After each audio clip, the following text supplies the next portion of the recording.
But me, my mind don't even think in them turn like, all right, I'm gonna poop in this joint, let it sit for 2 days. So now I'm holding feces. Now I done got a mouse that died in my cell. Let me dip this in here and let that marinate for another day. Add a little bit of urine there. I'm jacking off later on tonight because I do that every day in the cell when I ain't got no cell. Ain't no doubt. But I'm putting some feces inside this joint. I mean, some semen. Like, I can't even think of to make a concoction like that. Yeah, niggas be into that. Yeah. Niggas be into that. Mm. Niggas be into that. Wow, that's a terrible, terrible situation. So you, but you just said that the circumstances of that hole is just totally different, man. You just been locked in, nothing. Yeah, that hole is different. Like, you can't, when you in that hole, like, it gotta be something serious. Like, don't just go down there for miscellaneous shit. Like, niggas be going down there for Wicks and event. Mm-hmm. They'll lock you up for that? Yeah. Cause, all right, no, if they come tell back. Tell them what a wick and a Vic is, because a lot of people don't know what a wick and a Vic all right, is. a wick is, like, you take some tissue and you roll it up. It's a gel lighter. You take some tissue, you roll it up, and then you pop the socket and you make your wick. And then you leave it in the vent. And it'll stay lit for hours. If you make it this long, it'll be lit for. So you smoke your little cigarette, chill, go out somewhere 2 hours, come back, get you another light. You ain't got to keep looking for a light. Yeah, it's a gel lighter. So they'll book you for a wick, send you to the hole for 15, 30 days. 15, 30 days for a wick? Yeah. They got somebody up there called, the nigga name called 90 Day Nunes. That's the hearing examiner name. That's the dude, or the hearing examiner is the dude that you see when you got to write up and you're going in front of him. Yeah, like, and we rip, they'll send us to the hole for 2-3 days, and then Thursday or Tuesday it come up and they be like, yo, you gotta see the hearing examiner. Mm-hmm. When you go in there, he be like, guilty or not guilty? And you be like, the best way to take with him is guilty. Just say you guilty. If he feeling good, you might get 30 days. If he having a bad day, you getting 90. Oh, my, for a wick? Anything. That's why you come out that motherfucking black man. It ain't that deep. Humble down. He said humble down. Humble hums out there. That shit like that shit like you could be 240 pounds, solid muscle. When you get out the hole, you liable to be 190, looking droopy. That's why I don't touch weights. I'm just calisthenic boy. Like, that don't fall off you. Yeah, I don't touch weights. I ain't never touch weights. Them weights will fall off you if you ain't keeping it up. Yeah, it'll fall right my off man you. was bigger than me. We used to work out every day. He used to go to the weights and do whatever he do, and I stay where I'm at. Then he come back. He went to the hole. He did 30. That nigga came back out like a fat bitch who got skinny. That shit was nutty. It was just sagging everywhere. It was just hanging. I'm like, bro, I told you stay away from them Jones.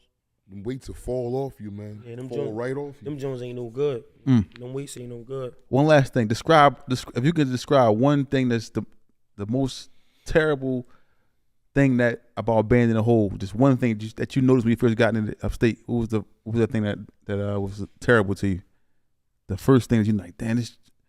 I got two. Go ahead, give me both of them. I got two. It's super cold, and you ain't got no food. You get let me tell you. Which one is worse? No food. Under the blanket, you could get warm. You can get warm. Can't eat though. Boy, what you was ready to say? Let me tell you how they feed you. This some crazy shit. 6:30 is breakfast. In the morning. 6:30 in the morning is breakfast. 9:45 is lunch. 4:30, 5 o'clock is dinner. And you on your own at 6:30 again. And you wrapped up after that. That shit wrapped up. Yeah. No commissary, no nothing down there. Just nothing. They give you Beanard packs, right? They give you the juice packets, right? Mm-hmm. But you can't get a cup. Ain't no cup. So how you making it in the trays or something after you done eating? You gotta see it in the morning. You gotta see the milk carton. Oh, save your milk carton after you done drink, rinse it out. Yeah. So they don't even pass you out styrofoam cups or nothing. No. But it's days the tray machine get broke down on the line. Okay, and they got to bring you. And they got to bring you a styrofoam to just say that joint. For months, you'll have this. It's times you got to take that joint to the shower with you too, just so they don't take it. Because they run in your cell every shower day. Every shower day, they in your cell looking for shit. Every time you leave out to go to the shower. Every time you leave out, and you got to strip ass naked to go to the hearing examiner, to go to your visit, to go to the pyre, to go to the shower. You got to strip ass naked to go everywhere. They try and see that ass and them nuts every time you leave that cell. Time. Let me see it. And then that's just it. Every time. Wow. If you ain't up at 6 o'clock when they do count time, you burnt all day. The brothers you got back against the bunk and put your hands out. Is the same thing you gotta do when you in the hole too? Upstate. He was in boot camp. He's in boot camp. Okay. Yeah, he was in boot camp. Oh, all right. So you gotta be on the gate though upstate. You gotta be on the gate with your light on. Yeah, and you gotta be proper. No, I wasn't even allowed like that. Well, at Camp Hill, you gotta be properly dressed. And was properly dressed. You gotta have your jumper on, you gotta have your socks on, you gotta have your skibbies on, and you gotta stand all the way in the back of the cell with your light on. If you got anything covering the lights, if you got your bed covered, if you got your window covered, you burnt. And you ain't coming out. And they ain't giving you a chance to get it right. No. And they just walking past you, burnt. We'll see you tomorrow. You'll get it right. And you might not get your check. You liable to not get your check. So they tell you, you burnt, you done. They burn you for trades too. Don't let them not like you. They walk right past you. What's that, the seafood diet you was talking about? Your seafood diet. Yeah, you see your food diet. Yeah, like when my man said the seafood diet. I said, what's the seafood diet? When you see it walking past with the trays, you see the food diet. And you don't even get it. You don't get it. I see you. But that's bad, man, because that's one thing I could say. The state carrying over the feds. Feds don't do you like that. Yeah. When you in the hole, you get your trays. You don't get no commas there unless you ministrate it. Right. Now you could do your we got that's DS like AC, right? Exactly. It's the same thing. Like you doing it. Like say me and you fighting, we'll get 90 days for the fight. Right. But or they say, all right, we disciplinary transferring y'all now to another jails. But after we done the 90 days, they'll put us on like ASEG. And now you could go to commissary. But you still locked in. Yeah. You still locked in. And you get like one phone call a week. Exactly. Yep. Because it's just that you can't come back out in population. So, but we're not keeping you in the whole So what you want to ask that till you get a transfer? Yep. Okay. So you get up on out of there. Okay. And then when you get on out of there, the next jail you get to, you'll go straight to the yard. Or they'll send you to the hole for a week. Yeah, just so you can see the review. It'd be a review like, listen, we know you came here because you did that. You ain't in no trouble. The big time, the big wigs just want to see we just you. want to see you before we let you out into population. That happened at your last jail. You won't be doing this here. The bullshit, then they'll let you right out the hole. But you just don't go straight to population. Like they got it mapped out pretty good, man. And like I said, it taught me. Yeah. But can I ask you? Well, go ahead. Go ahead. Go ahead. I was gonna ask him. But you probably would ask anyway. But that lock and that shot or that poker, which one is most vicious? Let me ask the question the way I need to ask it. Let me ask you, Nuski, because I think I'm good. I'm losing. No, I can hear you. You hear me? Yeah, we hear you. All right, it's going in and out. All right. If you was in the situation, and I always like to ask all the guests that I bring up here, if you was in that situation, first of all, have you ever seen someone get locked and socked? Yes. Have you ever seen someone get stabbed? Yeah, for sure. Ain't no doubt. If you was in a situation where as though the op seen you and you didn't see him and you might have been watching TV or something, but he got the drop on you and he came at you, would you rather him come at you with that lock or with that knife? Which one would you want to take the punishment from? The knife. I'd rather him try to stick me.